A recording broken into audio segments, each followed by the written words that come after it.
All right. Well, thank you all for coming. Let us begin, as we do with all our on-campus events, with a prayer. In the name of the Father, and of the Son, and of the Holy Spirit. Amen. Amen. Hail Mary, full of grace, the Lord is with thee. Blessed art thou among women, and blessed is the fruit of thy womb, Jesus. Holy Mary, Mother of God, pray for us sinners, now and at the hour of our death. Amen. In the name of the Father, Son, and of the Holy Spirit. Amen. Well, thank you all very much for coming. My name is Squitieri. I'm a professor here at Catholic University, and I'm very excited to be here discussing our panel entitled Practical Reason in the Administrative State.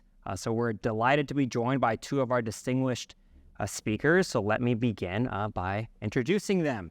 On my left is the Honorable Paul J. Ray. He is the director of the Thomas A. Rowe Institute for Economic Policy Studies at the Heritage Foundation.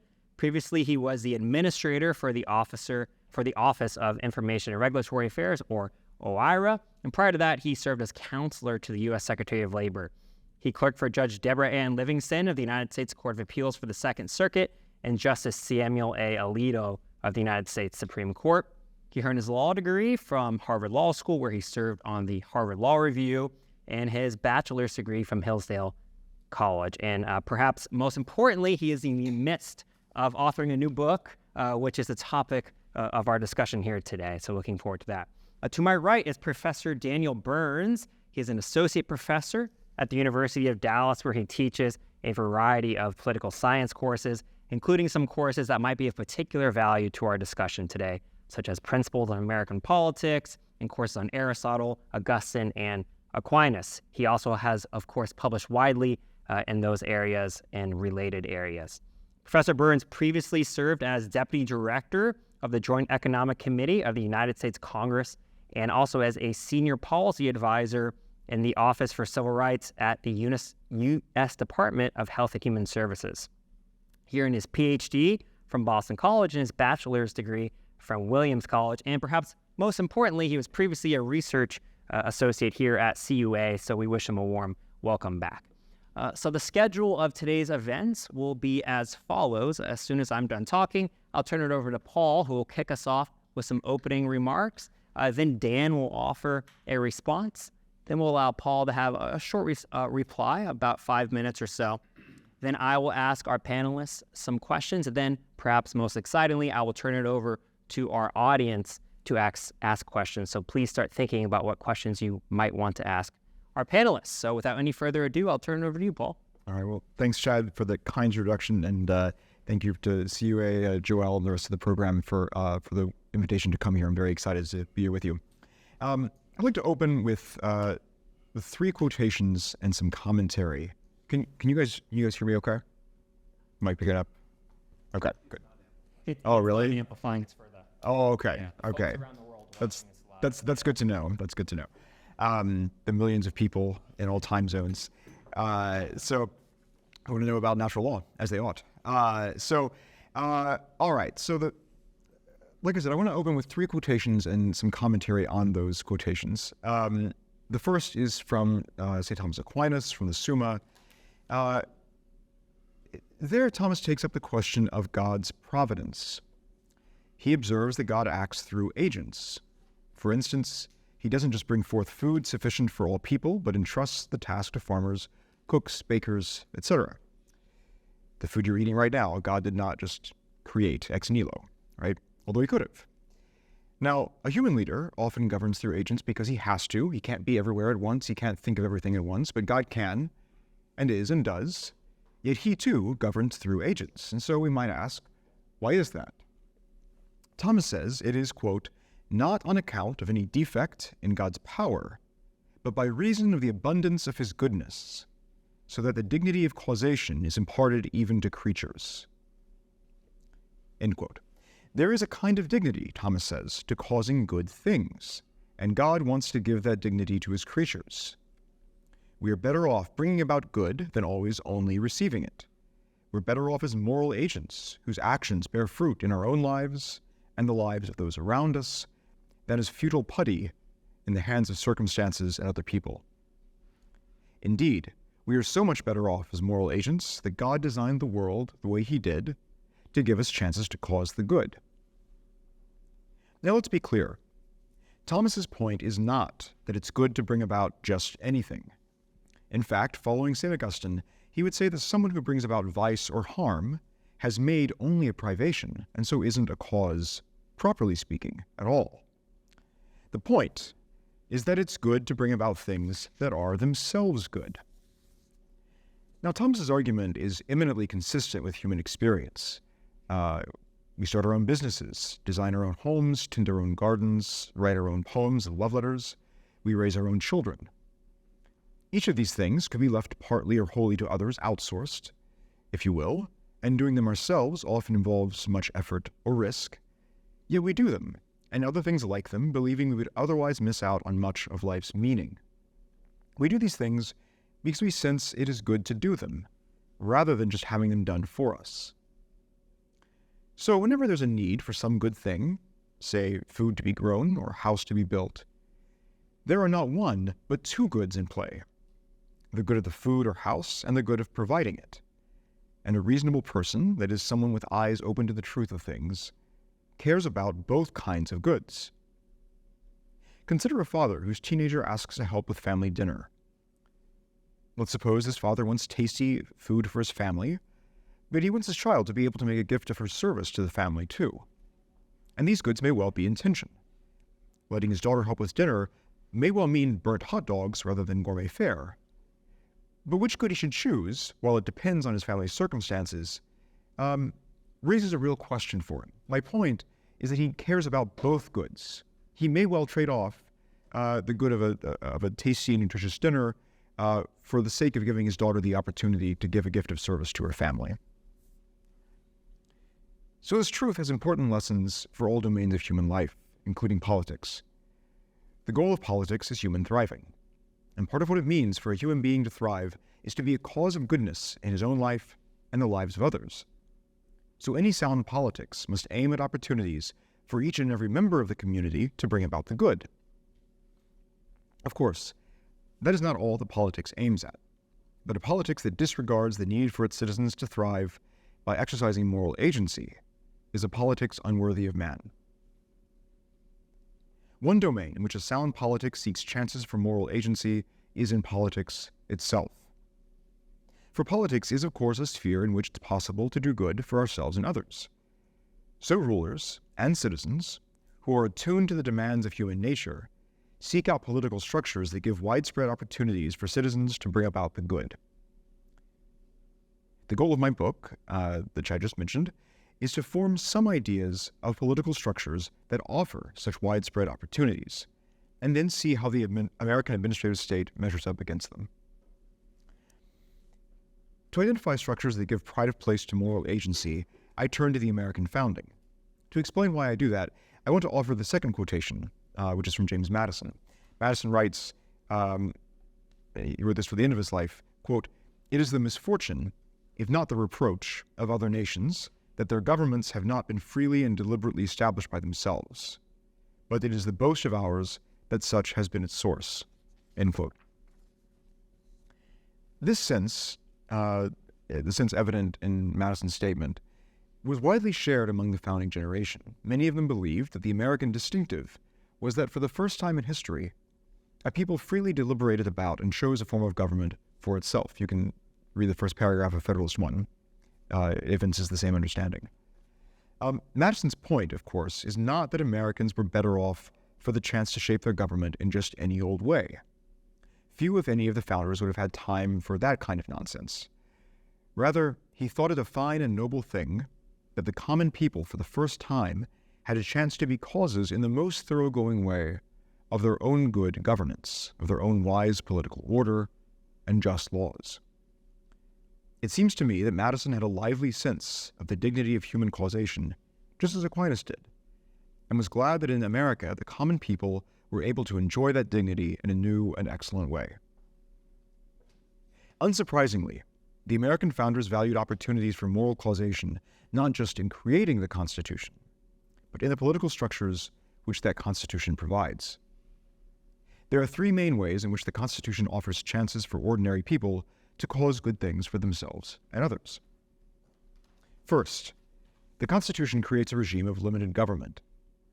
the federal government was intended to exercise only carefully enumerated powers, those which the states could not effectively employ. All other powers would be exercised by the states and their towns, or by what we would today call civil society: churches, synagogues, schools, charitable associations, businesses, families, and of course, individual persons. By limiting the central government's powers, the Constitution created opportunities for many people to use their own initiative and ingenuity to improve their lives and the lives entrusted to their care, rather than just serve as cogs in wheels turned by Washington. Now, the principle at work here has a name familiar to many of you, I expect. That name is, of course, subsidiarity. The term comes from a 1931 encyclical, Quadragesimo Anno, by Pope Pius XI. He writes there, quote, "Just as it is gravely wrong," this is not one of the three quotes, this is like a bonus quote, "just as it is gravely wrong to take from individuals what they can accomplish by their own initiative and industry and give it to the community, so also it is an injustice and at the same time a grave evil and disturbance of right order to assign to a greater and higher association what lesser and subordinate organizations can do." There are a few reasons for this principle that popes have given over the years, and a main one is that subsidiarity gives people working alone and together the chance to cause good, or, as Pope Benedict XVI put it back in 2008, subsidiarity creates opportunities to love. The second way the Constitution offers chances for moral agency is its creation of a system of representation through which the people can cause their own common good. The people elect their representatives, and therefore can choose the values and the highest level objectives for the polity, leaving to the representatives the task of discovering the best way to achieve those values and objectives. Now, if we are all self-aware, we know how often emotions or selfish desires cloud our vision of what is good for our communities. The founders, responding to this insight, built a set of mechanisms to prevent the people's representatives from being dominated by popular passion or private interests. Representatives would thus find it easier to pursue objectives picked out by the people's reason, by their common sense of justice. And after all, it is following the direction of reason that makes us causes of good rather than mere instruments of our passions or selfish interests. Third, the Constitution secures a legislative process that promotes the rule of law in two senses. First, it is designed to produce laws that are clear, public, intelligible, and stable, thus enabling citizens to plan their lives in reliance on the laws. And second, the legislative process is designed to take into account the reasonable goals of all Americans, and therefore to invite compliance with the law as a way to achieve our own ends, rather than acting merely because we're driven to it by the threat of force. In both these senses, the rule of law fostered by the Constitution treats Americans as agents called to pursue the good, rather than as raw material to be molded by the rulers. We now come to the administrative state and our third quotation. In 1940, Congress passed the Logan-Walter Bill, which would have subjected actions by many of the newly created New Deal agencies to additional judicial controls. FDR vetoed the legislation on the grounds that it would entangle the agencies in legal wrangling in court. In his veto message, he wrote, quote, "Today, in sustaining American ideals of justice, an ounce of action is worth more than a pound of argument." End quote. This quotation encapsulates the urgency many Americans felt in the Great Depression's wake, and also their desire for greater efficiency in government. The New Dealers were happy to trade off the goods that can be achieved in argument, in deliberating about how to bring about the good, for the sake of greater government efficiency in action. The New Deal thus marked a turn away from the value of causation. Going forward, government would focus just on getting things done, and not on the value that citizens find in doing them. The result was a dramatic narrowing of opportunities for everyday men and women to play the role of protagonists in their own lives and the lives of their communities. Now, we should not for a moment minimize the extraordinary suffering that Americans experienced in the Great Depression. More to the point for our purposes, we shouldn't for a moment forget the suffering of so many of our fellow citizens today. So it's understandable that we would want government to have power to help these people. The foundational premises of the administrative state at its point of origin and today, though, errs not by caring too much for those it aims to help, but too little. What we should seek, for everyone, is not just the meeting of material needs, as vital as these are, We must remember, though, that they're a way station en route to the fullness of the good life. A life not just of surviving, but of thriving, including in the exercise of human agency. We should seek for all people, including those the agencies are designed most of all to help, the chance to be agents, even heroes, in their own stories and the stories of their communities. The administrative state, I argue in my book, fails to live up to that ideal. In the first place, it centralizes power in Washington. It consists of agencies with broad powers to take care of matters that could be left to states, towns, and civil society. Think, for instance, of the U.S. Labor Department, which regulates a vast number of workplaces, including those with just 1 or 2 employees and which do not transact business across state lines. Think of the EPA, or the Army Corps of Engineers, which regulate purely interstate waters that could easily be governed by state or local law, or even by neighborhood agreements. Or think of the Food and Drug Administration, which regulates the diameter of spaghetti down to 1/100 of an inch, again, regardless of whether it ever crosses state lines. Further, because the agencies are designed to achieve specialized missions, they tend to prioritize success in these missions over the good the citizens experience in causing good for themselves. The job of EPA is to bring about clean air, clean water, and clean land, not to look out for chances for citizens to cause these things for themselves. EPA's success in the eyes of Congress and its other stakeholders is based on how well it achieves its specialized goals, not on how well it promotes opportunities for moral agency. And the agency, as you might imagine, acts accordingly. This state of affairs dramatically limits the chances for men and women across the country to make a difference in their own lives and those of their communities. Second, the administrative state takes away chances for the people to cause their own common good. It does so in 2 ways. It entrusts some decisions to agency staff who, because they're unelected, do not channel the people's choices about values and highest level objectives. By doing so, the administrative state inserts a fatal break between public servants and the people's choices. Other decisions are entrusted to the president and his political team. While the president is certainly responsive to popular demands, the presidency lacks the protections against faction that the founders built into the legislative process. For this reason, presidential rulemaking is more easily corrupted by popular passions and the pursuit of special interests than is legislation. By giving legislative power to the president, the administrative state makes it harder for the people's reason to rule public affairs. Third, the administrative state undermines the rule of law. It results in regulations that are complex, obscure, many, and mutable, which threaten to reduce to guesswork citizens' efforts to pursue the good.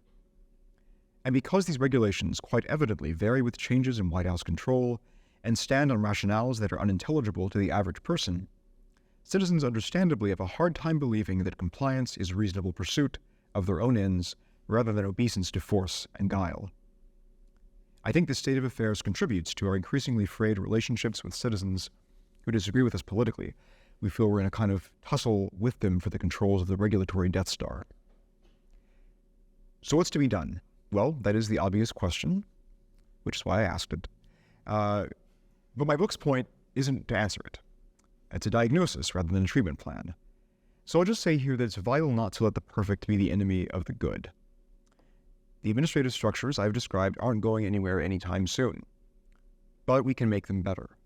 Some of the regulatory reforms in which I was honored to play a role in the White House did just that, and we can talk about those in questions if you guys want. The most important thing, and the thing I most of all hope readers take away from the book, is that chances for moral agency matter. They matter for our decisions as citizens, for the policies we advocate, and the candidates we elect. We shouldn't succumb to the temptation to seize the administrative apparatus, which lies so near and temptingly at hand, and critically and uncritically use it to achieve our policy goals. By doing that, we would lose goods more valuable than all the policy victories we would gain. Of course, there is a need for strong federal governance on some issues, and neither statesmen nor citizens should hesitate to employ it when necessary.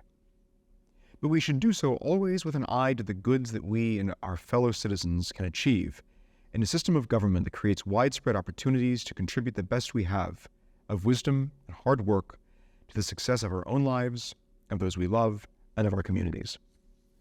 Thank you. Thank you very much. That was very helpful.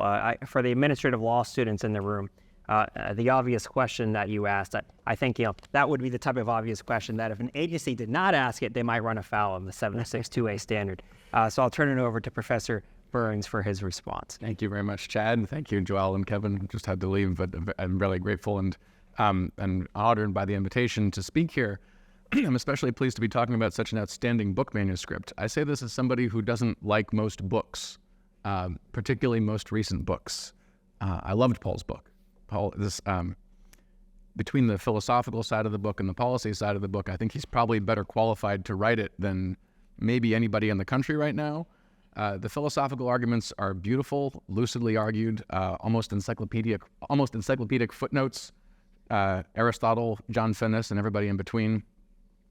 The American sections, specifically American sections, offer the best introduction that I know of to the nature of our administrative state and its vices. Paul, as you can tell, doesn't wear on his sleeve the very high-level government position that he's held, but I think that experience must surely help to explain how it's possible for him to have written such a lively and engaging book about the administrative state. And sorry, those of you who are in administrative law, but that's just what I think.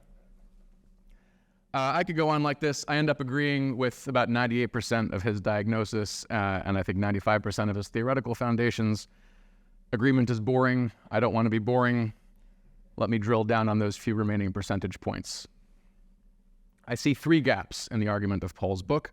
All of these are points that I think he could develop further, and that I would say, especially those of us who are sympathetic, as I am, to his overall argument, ought to be giving serious thought to. I see one gap in the way that Paul describes American federalism. He says something that I've heard a lot of American conservatives say, which is that the natural law principle of subsidiarity is reflected in our federal constitution, because we've limited the federal government to certain enumerated powers so as to preserve the necessary breathing space for all the smaller subsidiary organizations in which we can exercise our practical reason and thus flourish. Those smaller organizations include, he says, states and local governments, and also businesses, nonprofits, houses of worship, etc. Now, it seems to me that one of these things is not like the others.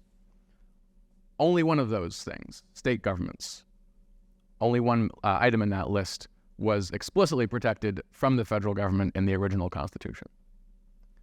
Most of us, most of the time, when we're exercising our practical reason, are not doing so through our state governments, as relevant as those are. We're usually exercising our practical reason in our local governments, businesses, nonprofits, houses of worship, schools, and so on, everything else on that list. But even the amended federal Constitution, however expansively you want to interpret it, still does relatively little to protect all of those crucial sub-state institutions. Mostly they are left at the mercy of the state governments, which could crush all of those institutions if they wanted to. There is a state police power, there is no federal police power. I'm told this has become controversial in some law schools. It seems obvious to me. The whole Tocquevillian world of sub-state institutions and voluntary associations is arguably the best and most important feature of the American practice of subsidiarity. If the states were not doing their job in protecting that world, then our constitutional federalism would be doing very little to serve the cause of subsidiarity, and it might even be impeding that cause. And I think we all know that today this Tocquevillian world of civil society is nowhere near as strong or as flourishing as it was back when Tocqueville visited the US. And so I conclude, to my first point, Paul's basic defense of federalism over and against the national administrative state will need, in our time, to be supplemented by a defense of our state governments, such as they are, and of their current role in maintaining American civil society, such as it is. Because I assume you're especially hoping to reach those readers who might be inclined to think that this old-fashioned constitutionalism is nice but outdated, that it doesn't respond to the challenges of our time. Those challenges, to be clear, are above all the disintegration of the American family, which is the main institution that draws most of us into the exercise of our practical reason. Connected to that are, of course, also the hollowing out of neighborhoods and other local institutions, the atomization and stultification promoted by our communications technologies, and the terrifying and seemingly uncontrollable epidemic of drug abuse, both prescription and non. I personally would stand up in federal court and offer some pretty creative readings of the Commerce Clause if I thought that by doing so, I could help the government make a significant dent in any of the major challenges that I just listed. and I don't even think that Paul's argument would rule out my doing so in principle. But I also assume that in at least most policy areas, the federal government would be even worse at addressing today's gravest threats to subsidiarity and practical reason than the state governments already are. And I realize that's saying something. I just think that this assumption of mine ought to be defended concretely, as I am not capable of defending it, by those who can say more than I can about the current capacities of our state governments and the many aspects of our civil society that it seems like the states are in fact still protecting, either relatively well, all things considered, or at least better than the federal government could. So that's the first gap that I see. Here's the second. Paul gives a wonderful summary of the ideological origins of the administrative state and the political theories of Woodrow Wilson and others, but I think he then needs to be more careful not to sound as if he thought that the Wilsonian origins of our federal agencies were now impeding good policy making by limiting our existing agencies to the type of apolitical, technocratic, value-neutral decision-making that Wilsonian theory would demand. Because what I take Paul's more serious critique to be is that our bureaucrats are quite capable of making value-laden, properly political decisions, and that they do so all the time. The problem with the Wilsonian theory is that it lets them hide this fact from others and even from themselves. They're, after all, just following the science.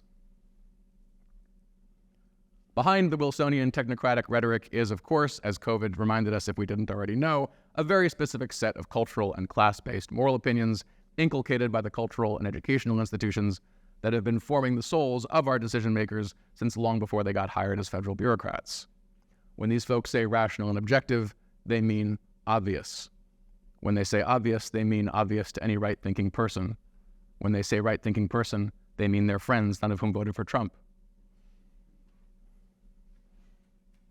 None of this would have surprised Aristotle, who took for granted that the most important thing about any institution was the character of the human beings who run it. Once we reject Wilsonian theory, we become free to ask the Aristotelian questions that actually determine how our bureaucracy works in practice. What kind of human beings are running that bureaucracy? What are their virtues and their vices, both moral and intellectual? And most relevantly, how do those virtues and vices compare to the virtues and vices of other Americans today? I'm still waiting for the conservative book that will frankly assess the human virtues and vices of our professional managerial class, including and especially its government lawyers who run our administrative state. It seems to me that their virtues are considerable. Paul actually goes further in this direction than any other conservative I've heard from. He has a really memorable passage in the manuscript where he just talks about his own experiences with federal bureaucrats and how patriotic and hardworking they are. I think we need to talk more about that, about the virtues and about the vices that tend to accompany them, if we're ever going to arrive at a full-on Aristotelian evaluation, as I would like to, of our administrative state in its current form. Third and final gap. Paul's natural law defense of practical rationality does not simply rely on Professor John Finnis and his so-called new natural law theory, but it does draw on that theory at some points. I am a proponent of the old natural law theory, the one of Cicero and Thomas Aquinas. This is a debate that is dear to the heart of Catholic philosophy nerds, even though, or perhaps precisely because, that debate rarely has any practical relevance whatsoever. But I think I may have found one point of practical relevance here, actually. The new natural law theory is cosmopolitan. It speaks of basic goods, and it argues, as Paul himself argues, that a rational person would in principle work to secure more of those goods for any and all of his fellow human beings. The old natural law theory would have regarded that claim as either false, or if true, then practically irrelevant. For practical purposes, the old natural law says, we seek to secure goods for our friends, our relatives, and our fellow citizens. As we read in Plato's Crito, the fatherland is more honorable, reverend, and sacred than mother and father and all ancestors, and is held of greater account both among gods and among human beings with any sense. This is what is just by nature." Close quote. According to the old natural law as distinct from the new, our concrete and sacred obligations, including our reverence for our native country and its inherited constitution, are at least as basic as any other basic good. Socratic philosophy presupposes that awareness of sacred obligation. It seeks to educate it. It does not think that philosophy could either create or replace that pre-philosophic moral awareness. That awareness, I should mention, is pulsing through the pages of Paul's book. The manuscript that I read was manifestly written by a patriot with a strong sense of his sacred obligations. I don't know if you guys have noticed, but you don't trip over those in Washington, D.C. But readers who are unfortunate enough not to already feel in themselves the awareness of those sacred obligations are very unlikely to be moved by any of Paul's philosophical arguments. That's their loss, and also our country's. Now, I'm all in favor of writing books for law students. Y'all are actually a pretty important part of how this country runs. But the limitations of philosophic rationality, and therefore of all the books that people like us can write, incline me to think that the more fundamental problems leading to the growth of our administrative state have been found in the moral and patriotic formation of American high school and college students, rather than in the philosophical arguments, like this manuscript's, that will and should get discussed in American law schools, as much as I love those arguments. And if I'm right about that last point, then our problem today would seem to be even more intractable than anything that Paul has discussed. We may find some ways of rolling back some parts of the administrative state, but no one seems to know what to do with the decadent educational institutions that led to it. And so I wonder whether you, Paul, would agree with me in that counsel of despair about our nation's morally formative institutions.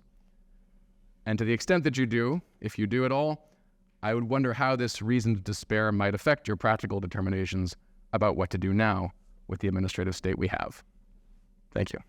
Well, thank you very much for that response. And then, Paul, a brief moment for a reply. Yeah. Well, first of all, I want to say, we're having this this event before my book has been released or even finished, which is why Dan mentioned that he's seen a manuscript.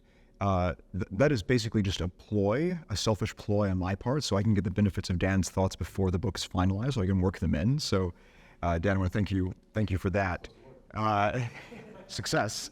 But in all seriousness, thank you for the kind remarks. They're much more a tribute to your generosity and friendship, from which I've benefited so often over the years, than to the merits of the manuscript, for the record. But it's very, very kind of you. Thank you. So to the first point, See me on panels with books I don't like, Paul. No. So to the first point, I agree with all that. The Constitution's limits on federal power, of course, apply regardless of the beneficiary of the limits. That is to say, they limit the federal government from occupying space occupied by the states or by civil society equally. But it's true that in that unoccupied space, free from federal intervention, states are able to displace civil society groups at their option. Now, I think what the founders would say is that they would rely on the people of the states to ensure that the states don't displace I use the phrase, the Tocquevillian world operative at the time of the founding. I like that phrase quite a bit. I think the founders would say that they rely on the people of the states to have the kind of good sense that prevents that from happening. And that's a subsidiarian response, right? Subsidiarity teaches that when an intervention is needed, it's best for the intervention itself to come from a lower authority rather than a higher authority to the extent that's possible, right? So I think that the existence of the thick civil society that Tocqueville bears witness to in the 1830s, so some 35, 40 years after the convention, bears witness to the fact that at the time of the founding, the founders had a pretty good judgment that the states wouldn't displace civil society for the foreseeable future. Of course, we don't live in anything like that Tocquevillian world today. That goes without saying. And so I don't think that the founders would be at all surprised at the idea that we might need to, for instance, augment federal powers to respond to new challenges over time, right? They would, of course, say that should be done through the constitutional amendment process rather than sort of, pull it out of the ether. But I don't think they would be troubled to learn that, hundreds of years after the founding, there were new problems that would require new federal powers to respond to them. So I don't disagree with that. And I agree that you do see, gosh, we can just think of some of the COVID restrictions in some states on houses of worship and other places to realize that there really is a risk on certain issues of states displacing civil society, and there's a risk of states failing to protect civil society in other domains. So I think we're on the same page there. So to Dan's second point about Wilsonian expertise, yes, here too I agree. The Wilsonian vision was never implemented because it can't be. It might be possible for very, very uninteresting questions to offer purely technocratic answers, but certainly not for any. I mean, if agencies answered only those kinds of questions, we wouldn't be having this lunch right now, right? We're here because they answer really important questions. So there's actually basically total consensus in the literature on the administrative agencies that they no one sticks up for the Wilsonian vision right now, right? Everyone acknowledges that the agencies resolve core political questions all the time, and of course they do. There's not really a way they couldn't do that. Dan, I love the way you said that the agency career staff import value judgments and conceal that even from themselves at times. I think that's a really important point to understand. Doubtless there are bad apples in the agencies who deliberately cloak what appear to themselves to be value judgments in the language of expertise to hide what they're doing. But there are also, and I think, although this is, can prove it either way, I think that far more common is are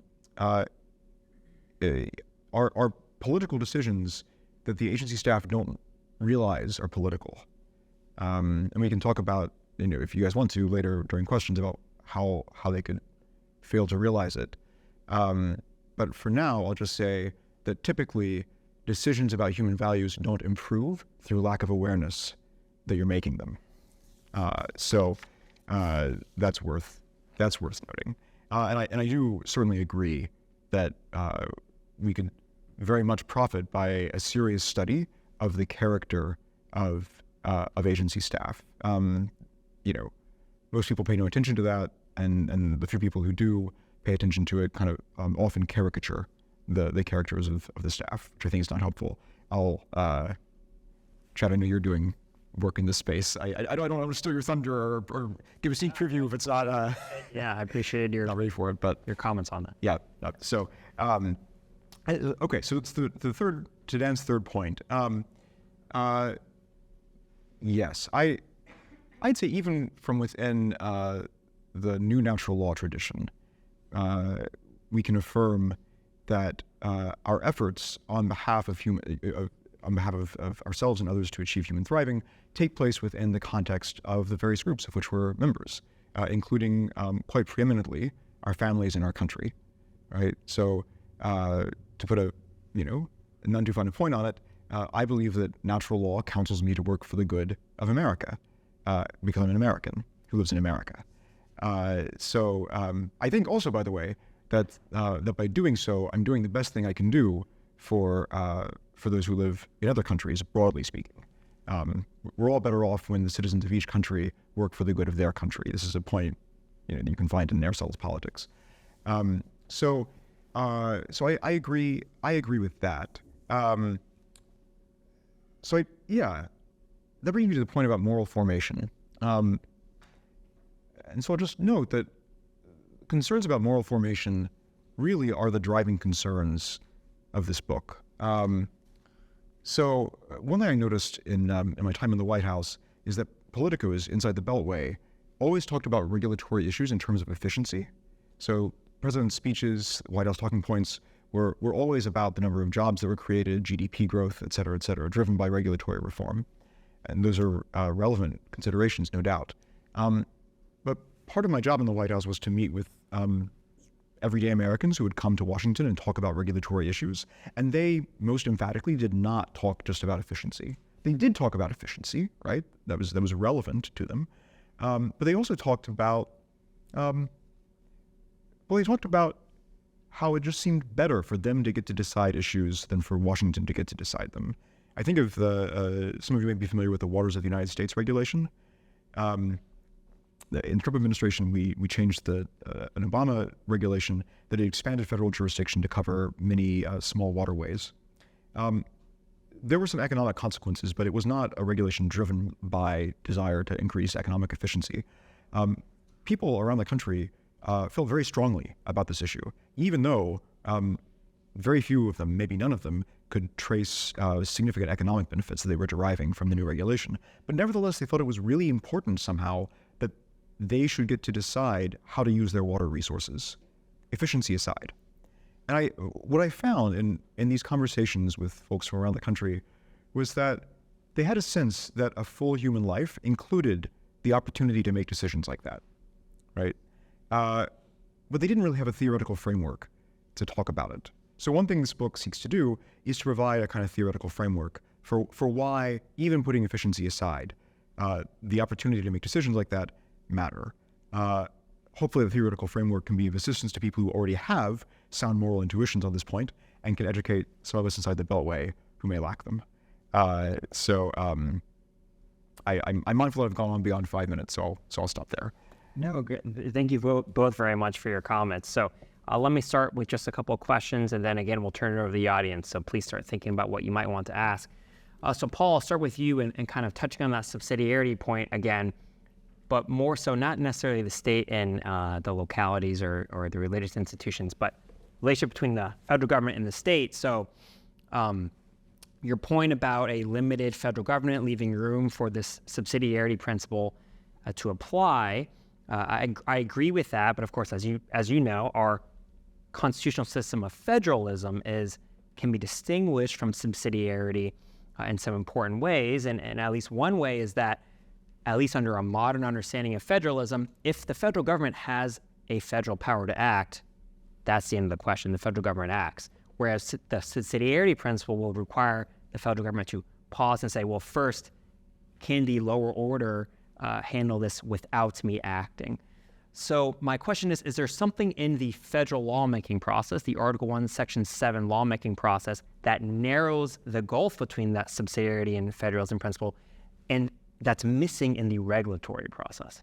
Yeah, it's a really important question. So the short answer is yes. And the slightly longer answer is, before the 17th Amendment, of course, some subsidiary groups, that is to say states, had a voice in the legislative process. So they had an opportunity to push back on laws that would trench upon and incentives, of course, to push back on federal laws that would occupy areas in which the states felt they were entitled to be active. Obviously not the case after the 17th Amendment.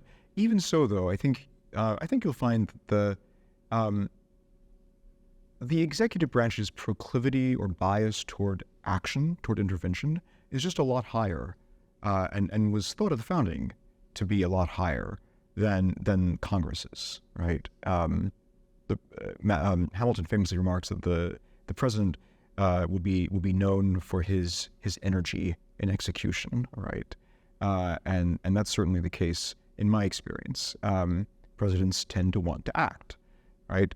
Even more than Congress does. So I think even in a post-17th Amendment world, I think the answer is yes. Yeah, and I think also maybe a little bit of the 16th Amendment too, where if the federal purses are so much larger and they can attach conditions to state action, it kind of changes that dynamic.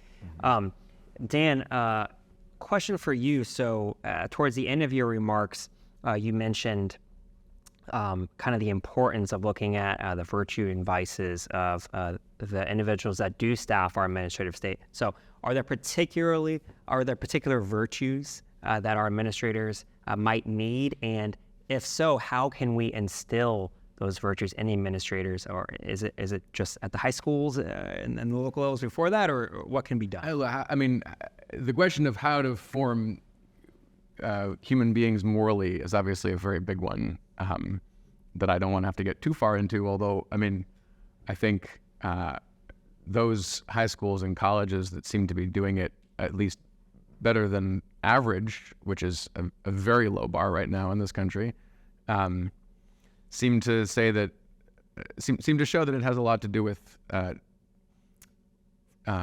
role models, obviously both coaches and teachers. I mean, sorry, let me go back a little bit.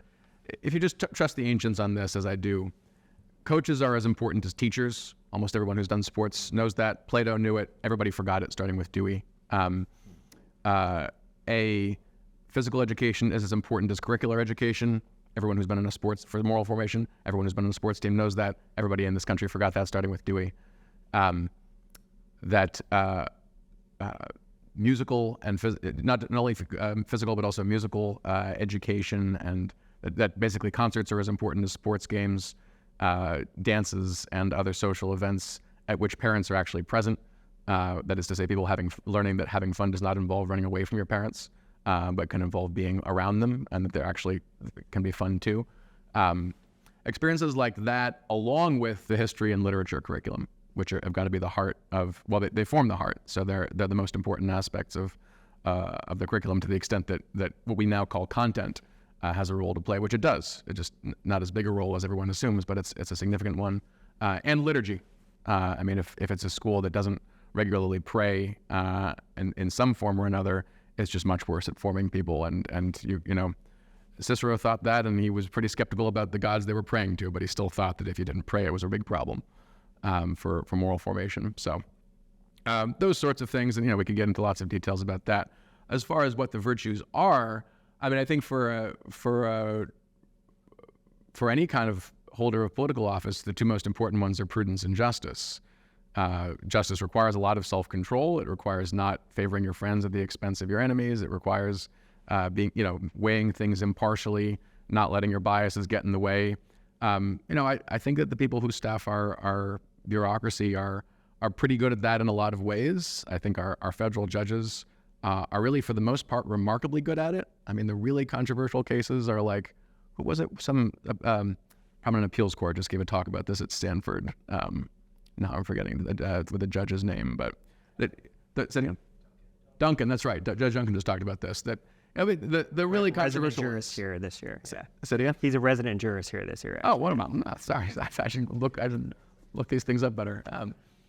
The really controversial ones where the judges are just showing appalling moral blind spots, it's like 5% of the cases. For the most part, it's really amazing that these are, and they disagree because smart people can disagree about hard questions, but the degree to which they really are just weighing the evidence, trying to say, what does the objective law say about this, the objective facts of this objective situation is, it's amazing. Our judges are for the most part quite good at that, and our administrators are for the most part not that bad at it. Although you look at a few things like culture war issues, and they just become amazingly stupid very quickly on just a relatively narrow range of issues. So, that's what I mean by the virtues and the vices. And again, I think you have to weigh that against whatever would replace them, because our politicians, for the most part, are directly elected officials. They don't have those virtues to the same degree. They have some other virtues, but impartiality, not as good. Okay, well, thank you for that. I'll just add, I hope you don't mind me sharing before we talk, your point about kids having fun with the parents as well. You sounds like you had a fun field trip for one of your children coming up, but it did involve going to a library. So I guess different understandings of fun. Let's turn it over to the audience. Does anyone have any questions for either of our panelists? And we do have a microphone. So yes, we'll start with the gentleman in the front here. And if you could please wait till you have that microphone just for the folks online.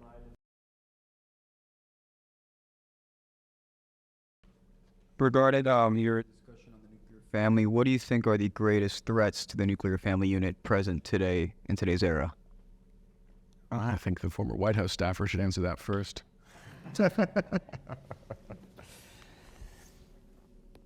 Oh, goodness. I was a Miro IRA administrator. I study these issues a lot more than I do. I mean, surely the notion that family breakdown has to lead the head that lists there, I would think, right? Yeah, surely. It does, although the social science suggests that that's circular. People are as likely to start going to church more often because they had a kid as they are to have a kid because they're religious.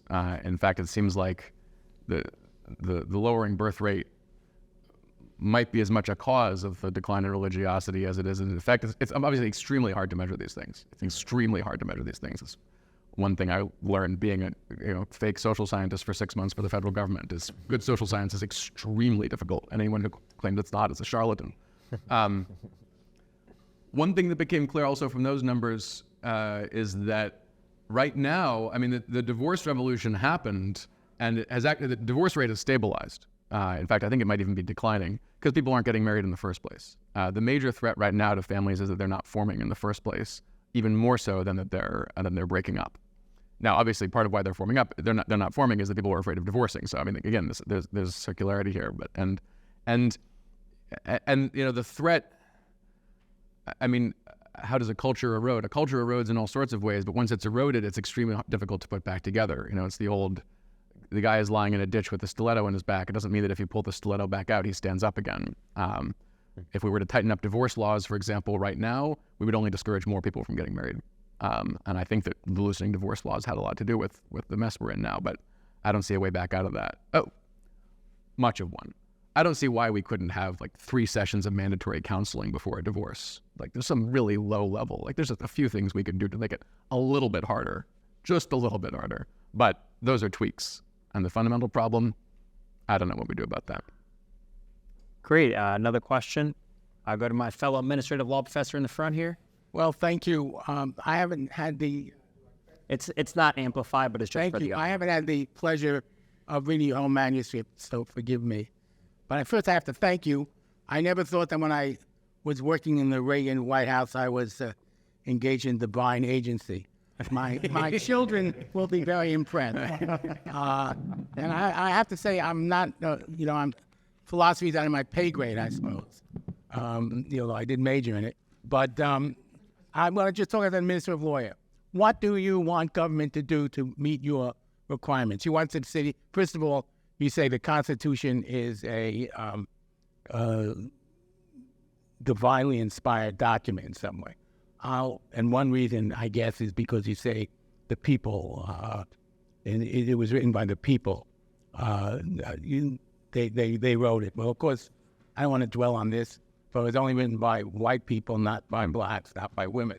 More important, you want subsidiarity. Yeah. So what do you do about public goods? Isn't there some situations that need a federal response? You raise the FDA. Don't we want a rule about OxyContin throughout the country? You want everyone going to Las Vegas to buy it up. And even the spaghetti, which you point out, I don't know much about that rule, but I presume it's to give standardization and characterization so that people get their spaghetti when it's something else. I mean, I do know about how much chocolate should be in chocolate milk. Now, that's something people may want to know. I do know whether chocolate bars should have any chocolate in it or not. That's what's something going on nationally. These are things the FDA does. And it just seems to me that subsidiarity ignores that there are a lot of things that need a federal response. Similarly, when you talk about expertise, that they're having that we should have values.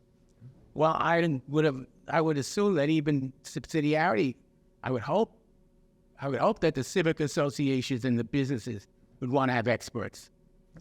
So I mean, it's not the denigration of expertise. You don't like the values. I agree completely that there should be transparency, but the problem with the transparency is that that doesn't fit in with any politics, subsidiarity or not. Take State Farm. The question is, the court said you have to give reasons as to why you don't want to have the seatbelt. Well, one good reason, and you notice that was said, well, there's a change in administrations. Well, one good reason would have been if they had written, the reason we're changing this is because we have a big interest in the health of Detroit, parentheses, not stated, rather than in the safety of drivers. Well, of course, the government want to say that. Right. When I was still in labor, and the White House would tell me, reject any rule that's not cost benefit. So I'd say, fine. Do you want me to say that we can't follow our statutory mandate to protect the workers in OSHA because of cost benefit? No. So I just, I think this attack on expertise, which of course is because of somehow got connected with Wilson, who you know better than I, when he was president, didn't want government administration. He wanted government as politics, but is a little overborn. More granular. What is the APA? You talk about Wilson Logan Act, the predecessor of the APA. What's that supposed to? What do you want to be done? I mean, do you not want? You want more due process in adjudication? Well, that's saying you don't want administrative adjudication. You may not have it after the present Supreme Court year, but what does that mean? That means you'd have workman's comp cases, workers waiting 10 years to get any compensation because of due process. I don't know how this fits in with natural law, but there's a view Justice Frankfurter wrote about the Cadi under a palm tree, Eastern justice, where you went to the Cadi, you went to the rabbi, you went to the guru. I like to go to the rabbi. You went to the guru, and you say, here's the problem. And he'd give you a situation based on justice, but not based on precedent. So if you want, not based on rule of law, based on values. So if you want to if you want to push rule of law all the way, you're going to reduce the opportunity for the introduction of values, and you're going to make common people, wait 4 years to get workman's comp, which was created for informality. So I can go on and on, but I mean, I think the question is, what do you want to do to the APA? Rulemaking. Now, we used to think that informal rulemaking was a great opportunity for transparency, for public participation. And in fact, in the 80s, the statute said, let's pay people to come and participate. Now we don't, because we have the internet they could do it. So if that's not sufficient, do you want to have formal hearings? Now, formal hearings again take years, 10 years to decide how much peanut should be in peanut butter. Now, maybe that's more due process, and maybe it's less efficient. But forget about efficiency; it's also values. I mean, if I want to do good in government, and I want to think about the persons in need, I want to think about the climate. All these things are different than efficiency, and people may have different views on what climate should do. People should have different views on how you deal with smallpox. Just for time, I think I'm finishing now. But my point is that I'd like to know what your granular solutions to administrative law issues are. If I could just jump in for a sec to piggyback and focus a little. I mean, I do want to say in Paul's defense, I left the manuscript back in my hotel room, but Wilson was Professor Wilson, not President Wilson. And in a way, they seem like two very different men, but I think the Wilson we were talking about was the theoretician rather than, of course, he discovered that in practice, his theories don't work out that well, which I think is a problem for the theories. But particularly, if we're to talk about what you want the federal government to do, you mentioned drugs. I'd like you to especially respond to drugs. It seems to me like the area of federal policy that most obviously cries out for an expanded role for the federal government vis-a-vis the states is the drug problem. And I wonder whether I'm not as concerned with whether they sell white chocolate in Nebraska and not in Texas, but OxyContin, I am. Right. Yeah, so at the risk of fighting the hypo, the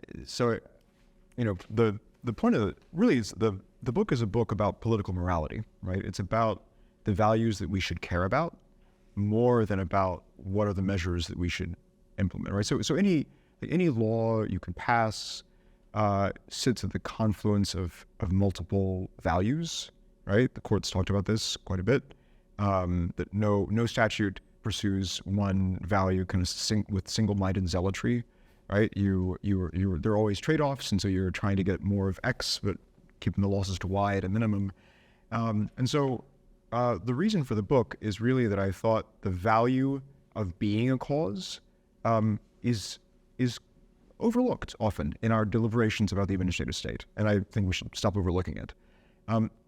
Which measures, which structures we have once we've started thinking again about the good of agency as a real kind of human thriving. Well, I mean, those are really important prudential questions, but they're not ones that my book sets out to answer, right? So I certainly agree that we should care about all the things that you mentioned that we should care about, right? We should certainly care about the drug problem, and maybe just to stay with the drug example, it may well be that where the drug problems are concerned, we say, look, there's a loss to like agency values by having a unified federal response, but the goods of a unified federal response outweigh that, right? That would be a perfectly reasonable thing to say. And whether it's right or not, I'm no drug policy expert, so I'm not going to opine on that. But that may well that would be the way you would think about that question, right? What you shouldn't do is, but what politicians do all the time is think all that matters is the outcome, right? It's not true that all that matters is the outcome. The outcome matters, but so do the opportunities for thriving in bringing about the outcome. And that's what I'm arguing for. Well, let me push you a little bit more, because this is what I meant my first question to be directed at. Isn't it the case, I mean, politicians are no good at articulating most things, but part of what they have in mind when they're talking about the outcome is precisely that if somebody is addicted to drugs, he has no agency in his life. Right. And when they talk about the outcome being that people, don't get addicted to drugs, that's a precondition for them exercising practical rationality. That's right. And whether they exercise practical rationality in voting for the state representative that sets the exact number of Border Patrol agents is much, much less important than whether they get addicted to drugs. And so actually, it seems to me that your emphasis on the political aspect of practical reason risks obscuring all the ways in which actually our abilities to exercise practical reason depend on what it sometimes sounds like you're dismissing as mere outcomes, but I would say they're not mere outcomes. They're the preconditions for exactly the type of flourishing you're talking about. That's right. So politics aims, like a good politics aims at the good of agency in multiple ways. One way it does so is by creating conditions that allow you to be an agent in your family if you're not being addicted to drugs, right? In the workplace by being a skilled worker, right? And all these, in your community by having the kind of privacy and some modicum of property to contribute to community endeavors rather than always worrying, sort of feeling like you're on the cusp of not having adequate resources. So so all of that's right, and that's why these questions are difficult. My point here is that we can't focus even just on those outcomes alone. We have to be mindful of the agency that's enabled by those outcomes, and also of the agency that's enabled in trying to achieve those outcomes. There are opportunities for agency that are relevant to basically every policy choice, and often in multiple ways, and we need to remember that. Well, thank you for that. We unfortunately run out of time. Before we leave, Paul, could you tell us, when and where those interested might be able to find your book? Not today. Book isn't out yet. This is the equivalent of a teaser trailer. I was hoping there'd be like dramatic music in the background or something like that. Maybe a visual explosion. Okay, good. Thank you. Yeah. Well, great. But yeah, coming soon. We'll send around details when it's great. Please join me in giving our guests a round of applause.